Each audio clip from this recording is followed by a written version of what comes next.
Москвага президент менен чогуу баргандардан коронавирус табылгандыктан Сооронбай Жээнбеков парадка катышпай коюуну чечти. Бул тууралуу президенттин маалымат катчысы Толгонай Стамалиева билдирди. Президенттин автоунаадан бет капчан түшкөнү көрсөтүлгөн, бирок андан кийин Владимир Путин башка өлкө башчыларды тосуп алып жатканда Жээнбеков көрүнгөн жок. Алгоритмге ылайык Москва шаарына парадка катышуу үчүн президент менен бирге баргандар коронавируска тест тапшырышкан. Кийин делегация курамында 2 адамдан вирус аныкталды. Мындан улам президент Сооронбай Жээнбеков парадка катышпай эле коюуну чечим кабыл алды деп айтылат билдирүүдө.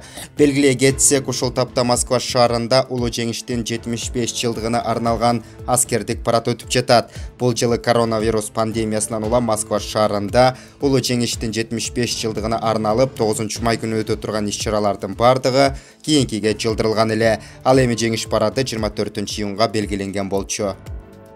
Бул тууралуу президенттин маалымат катчысы Толгонай Стамалиева билдирди.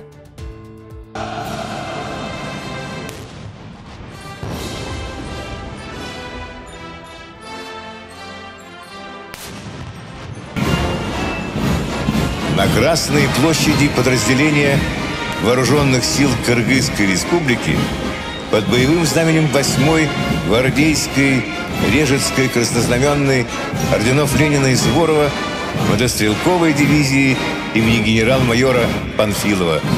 Парадным расчетом командует полковник Бекказы Туминбаев.